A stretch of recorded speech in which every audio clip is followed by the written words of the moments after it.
तो आज आम सकाल सकाल कुआड़े बाहर जाइलु स्वामी स्त्री दुई जन आउ कौन पाई जाइलु वीडियो आपको कंटिन्यू कले निहाती जानी चाहिए।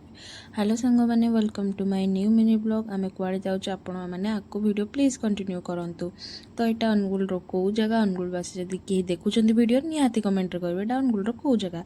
तो आम आसिक पशि जाइलु स्टेशन टिकेट काट सारापर भी आम गोटे ट्रेन मिस कर जाइलु आउ गोटे ट्रेन रे आमको जावाक पड़ा। तो अभी हजबैंड को मोर सीट मिललानी मत गोटे सीट आर कष्टे मष्टे मिल जाइला। तो मुझे बसिकी जाऊँ भाई ये भाई बहुत ही स्मेल हो ट्रेन वगैरह बहुत ही स्मेल मुझे जमा भी प्रिफर करें।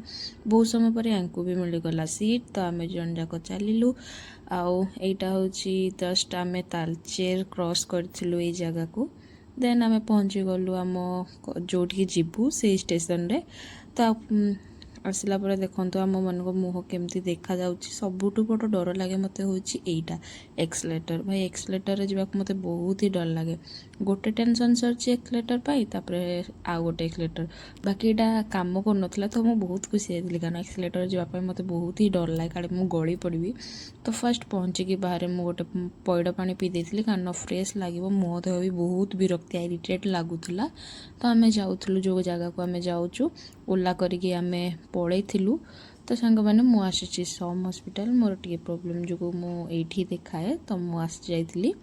तो अभी आज बहुत ही भिड़ थिला भितरे। तो कष्ट मष्ट मु बहुत कष्ट टिकेट अध घंटा पर पाइली और टिकेट को धरली मु मोर डिपार्टमेंट पटिकी जीवापाई सेठी भी बहुत भिड़ थिला। तो नेक्स्ट पार्ट रे आपण माने जानि पारबे कोन हेतिला आमे कोन कलु आमे कोन पाई आसछु बोली। तो रहिली नमस्कार जय जगन्नाथ लाइक कर देबे।